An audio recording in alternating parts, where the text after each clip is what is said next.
Nope.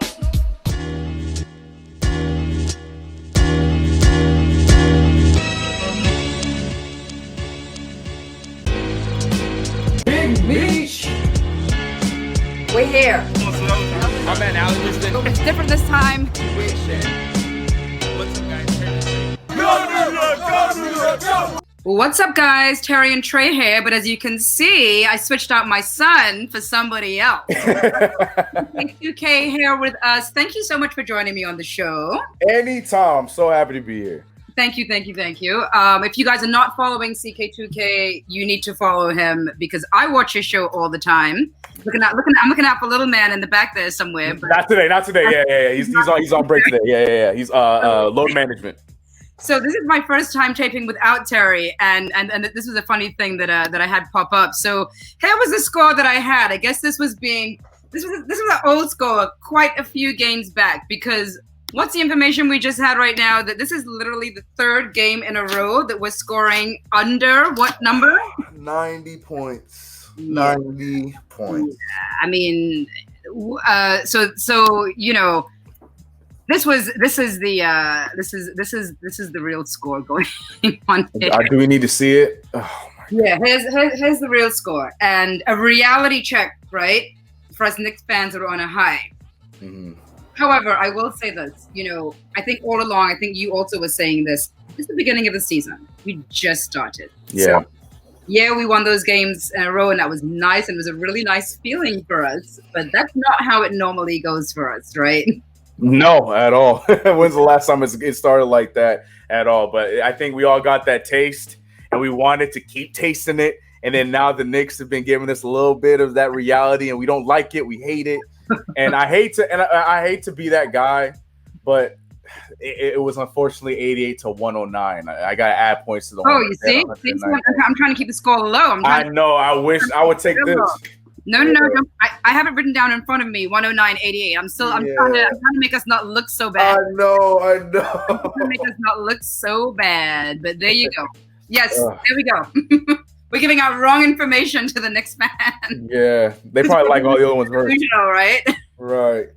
We're delusional. I usually have RJ Barrett. I have RJ Barrett's new jersey up because Terrence got it for me for Christmas, but I had to switch it out tonight with our top scorer. Yes. Our top scorer for the night. Can you believe that Kevin Knox was the top scorer for the night, stepped up, gave us those 3-pointers that really did also kind of change the trajectory of the game for a hot minute. Yeah. For a hot minute, we changed the trajectory of the game. What do you think about Kevin Knox and his game tonight? Kevin Knox is doing what I was hoping Kevin Knox would be doing this season, and that is being the spark off the bench. But the thing is, like, the points was great because he was 3 for 3 at one point from the 3-point line. He was doing all the things that we love to see from our boy Kevin Knox. But on top of that, he was doing the other things really well. Defense, we're seeing that continue to go uptick. He still had some missed corner threes, Kevin Knox. We saw you gave him a little Shane Battier where Clyde was even upset about it. But outside of that, he had that great awareness of the alley-oop to Mitchell Robinson at the end of the shot clock. I think it was in the third quarter or the beginning of the fourth. Right. Like, he's doing a lot of the other things really well on top of bringing back what we knew Kevin Knox to be in as a scorer. So I'm happy about it. But like you mentioned, it was probably the only positive we had for this entire game. The only positive we have for the game. Let's get rid of that score. That score should have been gone. This is what we want to see. Yes. A long time ago. Yes, this is what we want to see. You know, so Kevin Knox giving us those 3-pointers. We don't have anyone else on the team that's giving us 3-pointers. No. And he's done this a couple times before, right, in a few other games. Mm-hmm. So I want him to actually be that guy for us. I want him to be that guy that scores those threes for us. And if he can give us 12 points or if he can give us a solid 12 points just scoring at the 3, I'm happy with that. You said that shot that he missed, a couple corner shots that he missed. I want him to just consistently be that guy that's going to give us threes. And I'll be happy with that. I'll be happy with that. 100%. 100%. Yeah, we had let's talk a little bit about who was playing really well up until and I'm not going to say he didn't play well tonight because that wasn't necessarily the case. It was just that we weren't getting points. We just weren't getting points. It's that simple. That's simple. Yeah. He was 2 for 9, so that was the other big thing that was weird for me. He only shot 9 shots, right? So it's like I can't even say he had a bad game. He just didn't have a Julius Randle game, at least this season. It really felt like Julius Randle, the new Julius Randle. Yeah, Julius Randle 2.0, the Tibbs Randle. Yeah, it just felt like the back-to-back. He was feeling the effects because when you look at the stats, you think like, oh man, he must have been shooting terrible. He was 2 for 9, which isn't great. But at the same time, only 9 shots when we're so accustomed to seeing him shoot around 16, 17, 18 shots a game. That was the part that really stood out to me because we needed him to shoot a little bit more. But yeah, 11 points, 5 rebounds, 5 assists. Not a typical Julius Randle game in 2021 at all. Let me ask you a question think I'm wondering if this is what's happening. We know that Tom Thibodeau is known to play his guys for really long minutes, right? Yeah. So these guys have been playing really well, sort of changed up. We have a new regime. We're feeling like we have a new team, and they're playing really long minutes. I mean, Julius is playing like 60 minutes a game, and the game is not 60 minutes. 40 minutes, right? So Julius, and actually the other guys as well, do you think that this could be fatigue? Do you think this is fatigue setting in, and it's still really early in the season? Do you think these guys are exhausted and tired? And don't forget, there's a mental strain also that we don't realize as fans. These guys are traveling, right? Which they normally do. So they already have that fatigue that sets in. And on top of that, they have a lot of COVID protocol that we don't know anything about. I know they're getting tested daily. I know that they're restricted to certain things that they could do. And that has to weigh on you mentally. So I wonder if it's all of that fatigue kind of setting in. Yeah, I think you bring up great points that a lot of people probably don't even think about on top of just the basketball stuff. But I think, and I was like, you know what? No, we're a young team. We have nobody over 30. The Thibodeau way should be fine, at least for this season. But we're seeing it now. We cannot get above 90 points. So on the offensive end, we're not where we were to start the season. And even worse, defensively, we're not making the plays that we were making defensively in the beginning because it just looks like the players are tired. And we've had a lot of games in the last week, back-to-backs, but this week. Hell, from Friday to now, we played 4 basketball games. You know what I'm saying? So it's a lot of basketball. And on top of that, they're consistently playing all these minutes. I think it's definitely all piling up and it's adding up. And I think this is something that I don't know if it'll change because this is just how big Tom Thibodeau has been. But something needs to be adjusted a little bit when it comes to the minutes. And it also doesn't help that we have injuries too. Like we don't think about that. We got a lot of players missing on the team. We absolutely do. We absolutely do have a lot of guys not playing. And so maybe when those guys are available, do you think that Tibbs might sort of free up some minutes for some other people, or do you think that he's? Because I almost feel like he's grinding these guys like, this is what you're going to do. And it is so early in the season. So early, yeah. I'm afraid as to, what's going to happen. And the thing is right now, also, I'm saying no scoring. I wanted to talk about that because who's scoring? Who's scoring? And this has been our issue for a long time. Yeah. Right? This is not a new issue. This is who is scoring for us. And it's like, Clyde was saying, these guys got to put in the hard work. And you remember that game that Peyton had that he didn't play well. And then he came back the next game and had like a 30-point game or close to 30-point game. Mm-hmm. And what we heard afterwards was that both him and Frank and a couple other players stayed back in the gym or stayed back at the Garden, actually. Yep. And were at the basket just scoring. And you have to do that. Like you do have to put in the hard work because consistency will pay off. Even if it's consistency in the I'm about to say in the locker room, even if it's consistency in training. Yeah. Tibbs also, I heard him a few times talk about how you play in training is how you're going to play on the court. He's always been saying that, yeah. Right? So which means that are they not training to shoot? Is that not part of the training? Don't you have to like?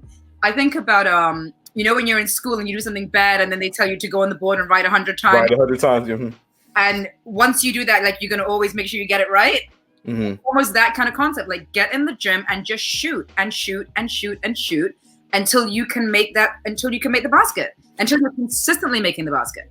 And it feels like you mentioned, it feels like this is something that's been a problem for us for so many years. And it's not even just shooting from the field, it's the free throw line. It's like, do you ever feel like, are they ever practicing free throws? Because this is not a new thing. Yes, it's a new coaching staff, sure, but at the same time, this has been a reoccurring thing for this team. It's just like we just don't know how to make free throws. Outside of RJ Barrett, I know you haven't been doing really well from the field, RJ, but we see you up in your free throw percentage. I'm going to give you credit on that. Right. But, like, yeah, it's just we can't – shooting just seems to be a part that's missed in practice. Now, mind you, our defense has been up. Cool. Right. But at the same time, we still got to get the ball in the hoop. Not 88 points, 89 points, 88 points. Like, we got to do better than that like we were doing at the beginning of the season.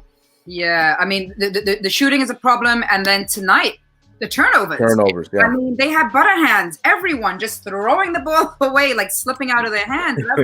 I was here, like, screaming, like what's going on? Like, we are already losing. We are already not scoring, and now you want to just throw the ball away.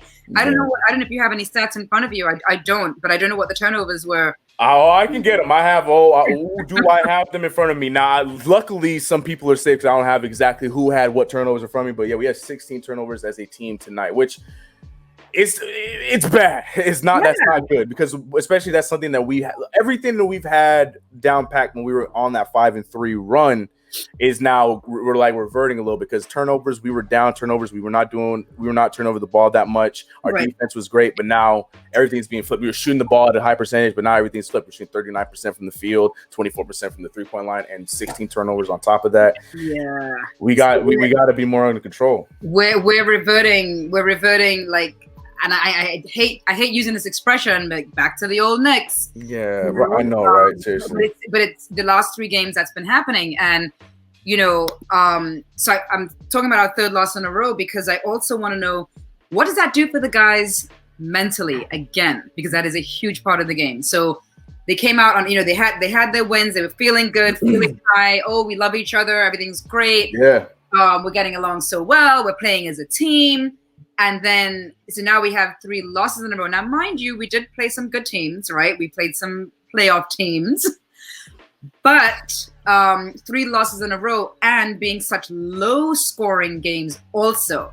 Because it's not just the loss, it's also the amount that we're losing by, right? Because if we had lost this game by 2 points, but we put in the effort, then at least we could say, well, you know what? Yeah, we had the game.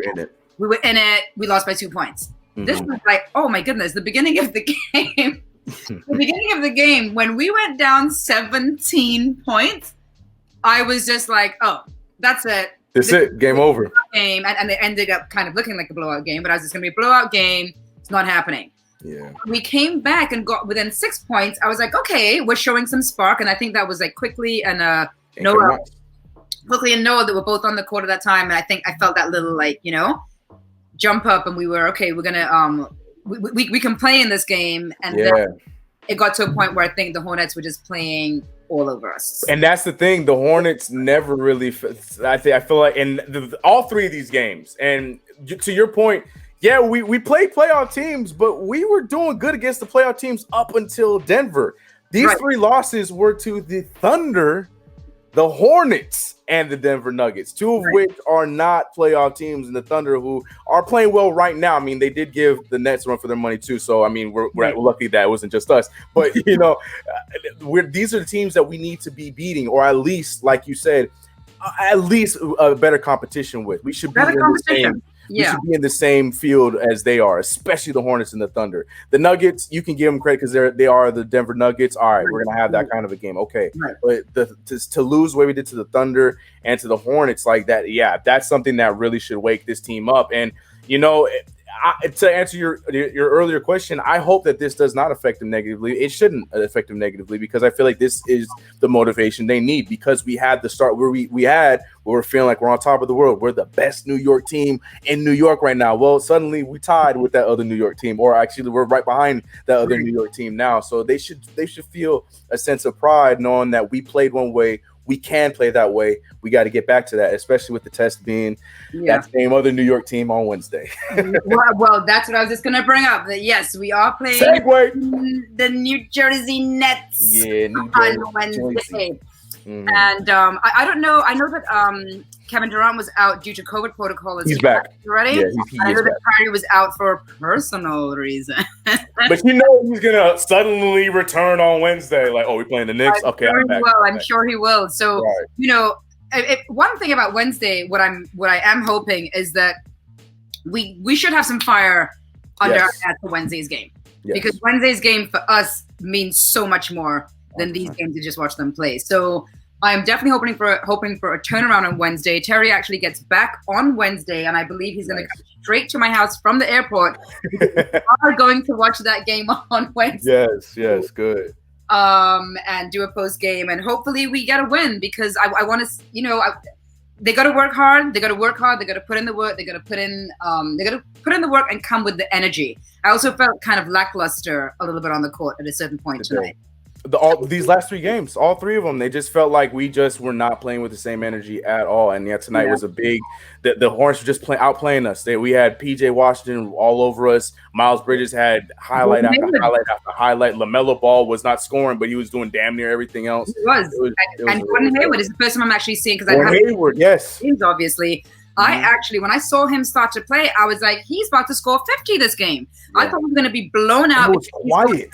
He scored 30-something, 36, 34. Like it was so quiet. Like I kept looking back at his score. I'm like, he has 25. What the hell? What was that happening? Like, how's that going? Yeah, it was. Oh my, He had a very nice game for them. So you know what? It's all good. We were expecting this, right? We were waiting for this to happen because we know we're going to win every game. Yeah. So let's see if we can get some practice in tomorrow. Let's see if the coach can light a fire under them. And these guys should be, like I said, excited to play this game on Wednesday. They know the fans are here for them. They know the fans are rooting for them and not rooting for the other team. Nope. So let's see what happens Wednesday. I want to thank you for your time coming on the show. Anytime, you know it. Anytime. I love y'all, man. I love y'all. Man. We'll catch up. We'll catch up. Thanks for watching, guys, and go Knicks. Yes, let's go Knicks.